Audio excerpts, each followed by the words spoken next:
Hello everyone. सो आज हम discuss करने वाले हैं chapter 2 of class 9 geography which is physical features of India. तो आज हम फिजिकल फीचर्स ऑफ इंडिया की बात करेंगे। तो सबसे पहले तो हम प्लेट टेक्टोनिक थ्योरी के बारे में समझते हैं। तो जो अपर पार्ट है ना अर्थ का, उसको हम कहते हैं क्रस्ट। तो जो क्रस्ट है it is divided into 7 major and some minor plates which are called the tectonic plates, right. तो आप देखो, South American plate, Antarctic plate.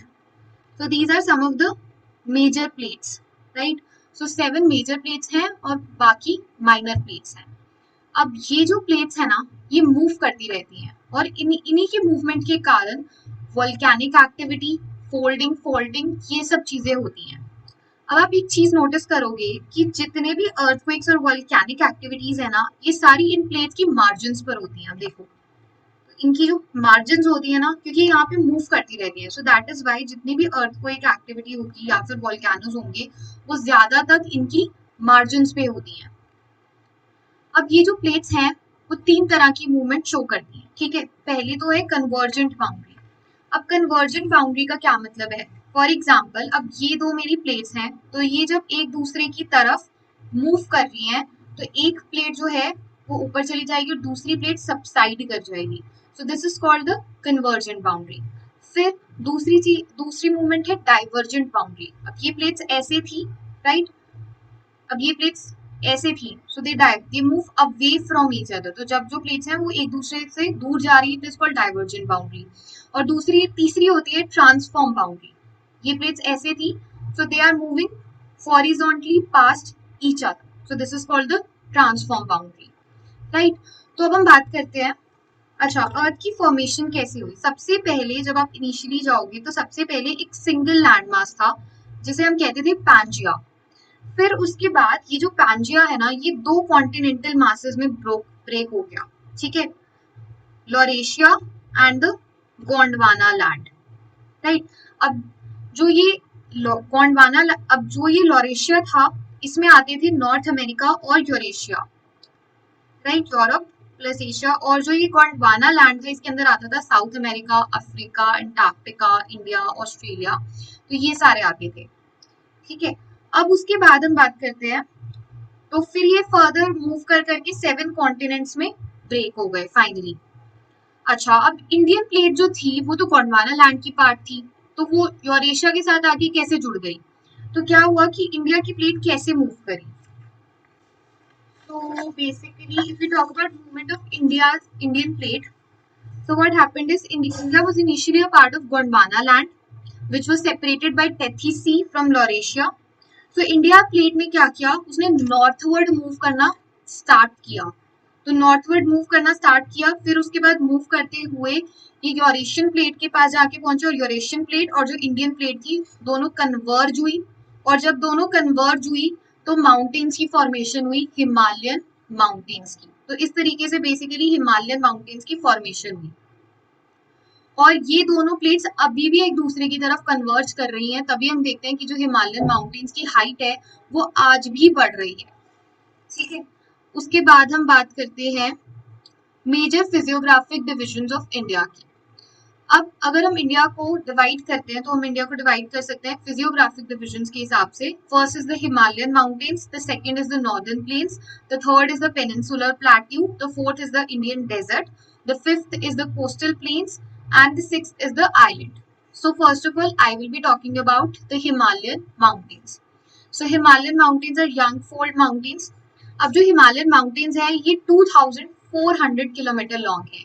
So basically Kashmir से लेकर अरुणाचल प्रदेश तक इनकी जो लेंथ है दैट इज 2400 किलोमीटर। एंड अगर हम इनकी विड्थ की बात करेंगे ना, तो जो विड्थ है वो 150 किलोमीटर से 400 किलोमीटर तक वेरी करती है। अब हिमालयन को हम 3 पार्ट्स में डिवाइड कर देते हैं। फर्स्ट इज हिमाद्री और the greater Himalayas, the second is the middle Himalayas, the third is the Shivalik. तो हिमाद्री जो है वो सबसे ऊपर है, तो वो वहां पे लॉफ्टीएस्ट पीक्स यानी कि जो सबसे बड़ी बड़ी पीक्स हैं वो सारी हिमाद्री का पार्ट है। और ये जो है ये कॉन्टिन्यूस रेंजेस हैं, ठीक है। उसके बाद हिमाद्री के नीचे साउथ में, हिमाद्री के साउथ में आती है मिडिल या लेसर हिमालयस। इनका जो ऑल्टीट्यूड होगा वो हिमाद्री वाले से थोड़ा कम होगा। ठीक है, अब यहाँ पे जो इम्पोर्टेंट रेंजेस हैं मिडिल हिमालयाज में वो है पीर पंजाल, धौलाधर एंड महाभारत। तो जितने भी आपके हिल स्टेशन हैं जहाँ पे भी हम सबका जाने का बहुत मन करता रहता है, तो वो कुल्लू मनाली, कांगड़ा, तो ये सारे लेसर हिमालयस या मिडिल हिमालयस का पार्ट है। उसके बाद अब मिडिल हिमालयस के साउथ में आता है हमारे पास शिवालिक। शिवालिक जो है इनका जो एल्टीट्यूड है वो 900 टू 1100 मीटर तक रहता है और विड्थ भी 10 टू 50 किलोमीटर तक रहती है। ओके, तो जितने भी जो दून्स है, देहरादून है, वो हमें शिवालिक में मिलते हैं। ठीक है, तो अभी हम ये आपको मैंने दिखाए हैं ग्रेटर हिमालयस एंड ये है ग्रेटर हिमालयस। देखो यहाँ से लेकर यहाँ तक ग्रेटर हिमालयस, फिर इसके साउथ में आप देख सकते हो मिडिल हिमालयस है। ठीक है, फिर उसके नीचे आता है Shivalik, then Karakoram, Ladakh, Zaskar and Kailash ranges. These are a part of Trans Himalayas. ठीक है, उसके बाद जो नेक्स्ट, तो अभी हम बात करते हैं स्पेसिफिकली ग्रेटर हिमालयाज की। तो जो ग्रेटर हिमालयाज है ना, ये नंगा पर्वत से लेकर नमछा बरवा तक एक्सटेंड करते हैं। ठीक है, सो they lie in the south of Trans Himalaya. They start from Nanga Parbat to Namcha Barwa. तो ये हो गए आपके ग्रेटर हिमालयाज और हिमाद्री। तो यहाँ पे आप देखोगे कि जो मेजर रेंजेस आ रही हैं वो आ रही है नंगा पर्वत, देन कामेत है, Nanda Devi, Dhaulagiri, Mount Everest, Kanchenjunga and finally इसके ईस्ट सबसे ज्यादा ईस्ट में है नमछा बरवा। ठीक है, तो माउंट एवरेस्ट जो है वो नेपाल में है और वो हाईएस्ट पीक है, तो 8848 मीटर। फिर उसके बाद कंचनजुंगा एंड देन फर्दर। तो highest peak in India is K2 Godwin Austen. तो जो हाईएस्ट पीक है इंडिया में दैट इज K2। उसके बाद हम बात करते हैं मिडिल हिमालयस की। So middle Himalayas, as I told you, middle Himalayas are south of greater Himalayas. तो मिडिल हिमालयस में जो मेन इंपॉर्टेंट आपकी रेंजेस हैं वो है पीर पंजाल, देन है Dhauladhar, then Mahabharat range is है, and then Nagtibba range, right. उसके बाद हम आते हैं शिवालिक्स पे। तो जो शिवालिक है ये लाई करते हैं मिडिल हिमालयस के नीचे। ठीक है, तो ये जो शिवालिक्स है ना, आप देखोगे कि ये कंटिन्यूस नहीं है, इनके बीच में गैप्स है। ठीक है, उसके बाद हम नेक्स्ट पढ़ते हैं। अभी हमने पहले तो उसकी डिवीजन करी middle Himalayas, greater Himalayas and Shivalik में। अब हम इनकी रीजनल डिवीजन भी कर सकते हैं।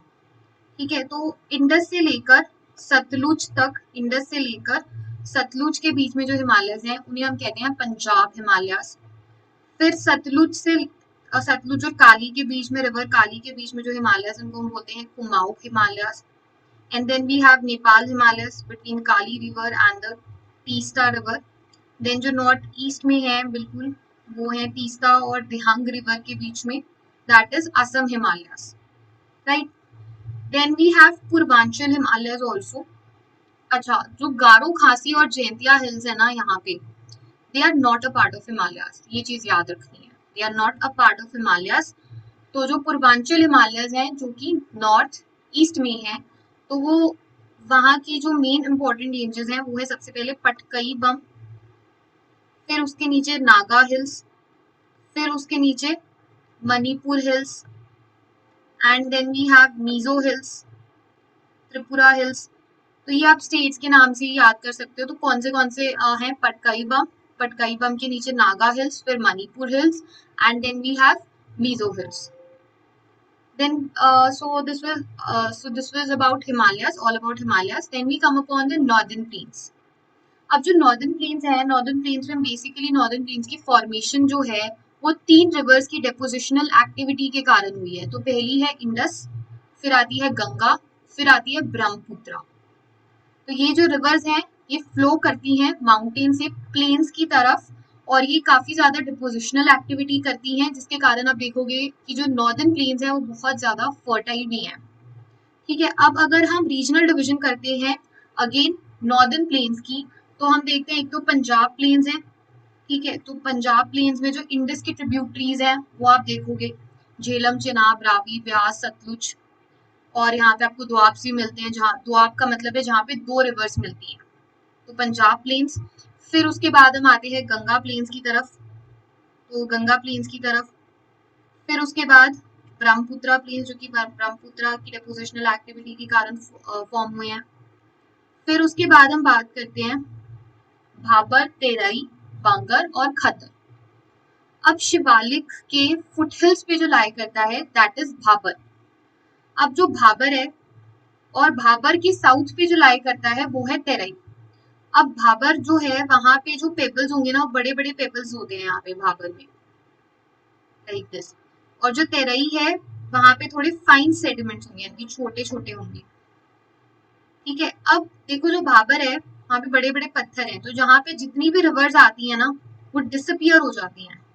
यहाँ पे रिवर्स जो आती है वो हमें दिखेंगे ही नहीं, वो डिसअपियर हो जाती है। फॉर एग्जाम्पल जैसे कि सरस्वती रिवर है, ठीक है।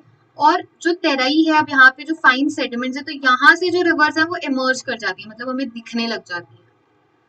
अब बेसिकली आप ये याद रखो कि जो भाबर है वो शिवालिक के फुटहिल्स पे है, भाबर के बाद तेरई है, भाबर के साउथ में तेरई है। और जो भाबर है ना वो क्योंकि बड़े बड़े पत्थर हैं, तो ये जो है ये कल्टीवेशन के लिए ज्यादा सूटेबल नहीं है, वेरस तेरई जो है उसके कंपैरिजन में काफी सूटेबल है कल्टीवेशन के लिए। उसके बाद हम बात करते हैं भंगार और खदर। तो जो बंगर है ना वहां पे ओल्ड एलुवियम आती है, ठीक है, तो बंगर में ओल्ड एलुवियम, और यहाँ पे न्यू एलुवियम। जो खद्दर है वहां पे आएगी न्यू एलुवियम। तो आप देखोगे कि जो भांगर है उसमें थोड़े कंकर वगैरह भी ज्यादा होंगे क्योंकि इसमें ओल्ड एलुवियम है। और जो खदर है वो ज्यादा फर्टाइल रहेगी क्योंकि इसमें न्यू एलुवियम डिपॉजिटेड है, तो ये फर्टाइल है ज्यादा, और ये कल्टीवेशन के लिए भी ज्यादा सुटेबल है। So this was the basic difference between Bhabar and Terai and then Bhangar and Khadar. तो बेसिकली ये याद रखो, भाबर जो है वो शिवालिक के साउथ पे है, भाबर के साउथ पे तेरई है, और जो भाबर है वो ज्यादा सूटेबल नहीं है कल्टीवेशन के लिए क्योंकि यहाँ पे बड़े बड़े पेबल्स दिखेंगे आपको। तेरई उससे उसके कंपैरिजन में ज्यादा कल्टीवेशन के लिए सूटेबल है क्योंकि यहाँ पे आपको छोटे छोटे ही सेडिमेंट्स दिखेंगे। उसके बाद भंगर एंड खतर सिंपल है, भंगर में क्या है ओल्ड एलुवियम, खद्दर में क्या है न्यू एलुवियम। तो ओल्ड एलुवियम में तो ज्यादा कोई सूटेबल नहीं है, मतलब कि ठीक है, पर खादर ज्यादा सूटेबल है फॉर कल्टीवेशन। उसके बाद हम बात करते हैं पेनिनसुलर प्लेट्यू की। अब जो पेनिनसुलर प्लेट्यू है उसकी थोड़ी लोकेशन समझनी है, तो मैं उसको आपको थोड़ा इसके थ्रू समझाऊंगी, मैप के थ्रू। तो पेनिनसुलर प्लेट्यू आप देख सकते हो कि ये जो डेक्कन प्लेट्यू है यहाँ पे। अच्छा, अब पहला पॉइंट क्या है कि eastward extension of peninsular plateau is known as Bundelkhand and Baghelkhand, और अरावली उसके वेस्ट पे लाई करती है, नॉर्थ वेस्ट पे, और जो वेस्टर्न और ईस्टर्न घाट्स हैं उसके वेस्टर्न और ईस्टर्न एजेस फॉर्म करते हैं, ठीक है। अब देखो, अब यहाँ पे आप देख रहे हो वेस्टर्न घाट्स हैं उसके वेस्ट पे पेनिनसुलर प्लेट्यू के, और ईस्ट पे क्या है ईस्टर्न घाट्स हैं। यहाँ पे Aravalli range north western part में अरावली आ गया। फिर इसके ईस्ट में क्या है छोटा नागपुर प्लेट्यू। तो लोकेशन समझ में आ गई, वेस्ट और ईस्ट में वेस्टर्न और ईस्टर्न घाट्स, नॉर्थ वेस्ट में अरावली रेंज, और ईस्ट में है छोटा नागपुर प्लेट्यू। क्लियर। अब देखो, अब जो वेस्टर्न घाट्स है ना वो ईस्टर्न घाट से हायर है। अब इसका भी रीजन समझाते हैं। देखो जो वेस्टर्न घाट्स है ना वो कॉन्टिन्यूस रेंजेस है, एक तो ये भी पॉइंट था कि वेस्टर्न घाट जो है वो कॉन्टिन्यूस रेंजेस आपको दिख रही हैं, और ईस्टर्न घाट्स में आपको गैप दे रहे हैं, तो वो कॉन्टिन्यूस नहीं है, डिसकॉन्टिन्यूस है। अब जो ये वेस्टर्न घाट्स है ना ये एट हायर लेवल है to eastern Ghats, western Ghats are higher than the eastern Ghats.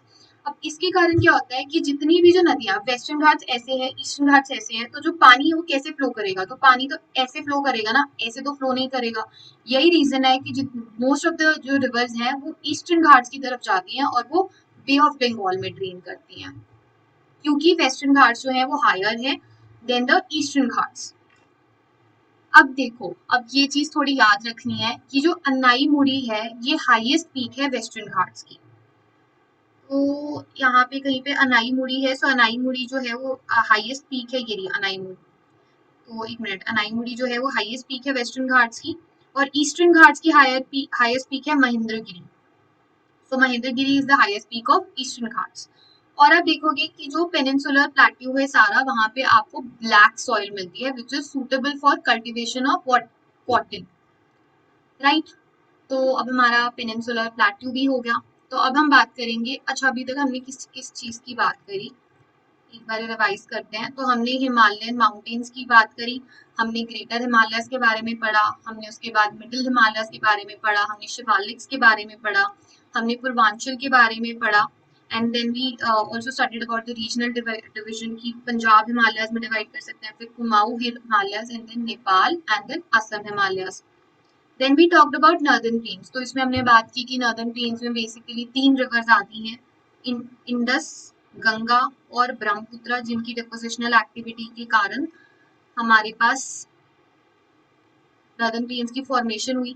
फिर उसके बाद हमने भाबर, तेरई, पंगर और खद्दर की बात करी। फिर हमने पेनिनसुलर प्लेट्यू के बारे में समझा, and then we finally come upon the Indian desert. अब जो इंडियन डेजर्ट है, जो आपका ये वाला सारा रीजन है, this is great Indian desert. तो ये डेजर्ट वाला रीजन है। तो यहाँ पे जो रेनफॉल है वो बहुत ही कम है, बिलो 150 मिलीमीटर। और यहाँ पे जो लूनी है, रिवर लूनी जो है, वो वही यहाँ की सबसे ज्यादा बड़ी रिवर है। और इनकी जो वेस्टर्न मार्जिन है वो है अरावली रेंज, ठीक है। Then we come upon crescent shape dunes called barchans. तो यहाँ पे क्रीसेंट शेप ड्यून्स बहुत फॉर्म हो जाते हैं, जो called barchans, right.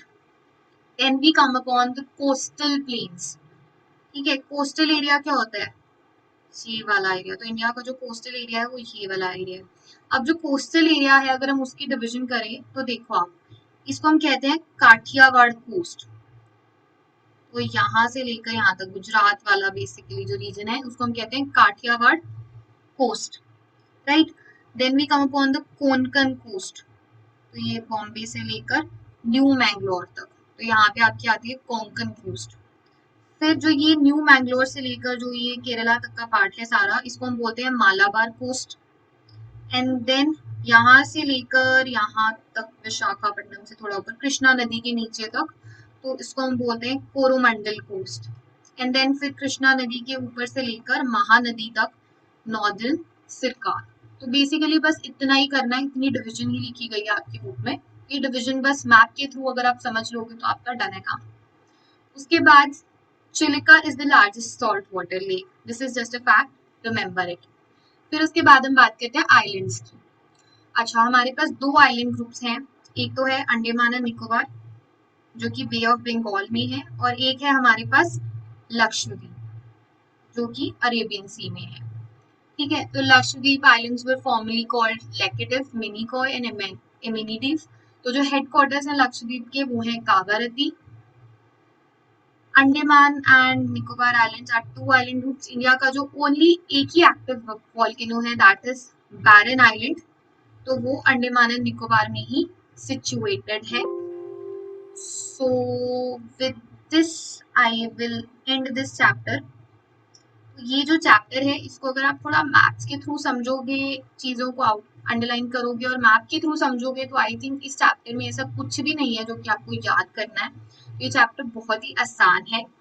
So I hope you understood whatever I taught in the class.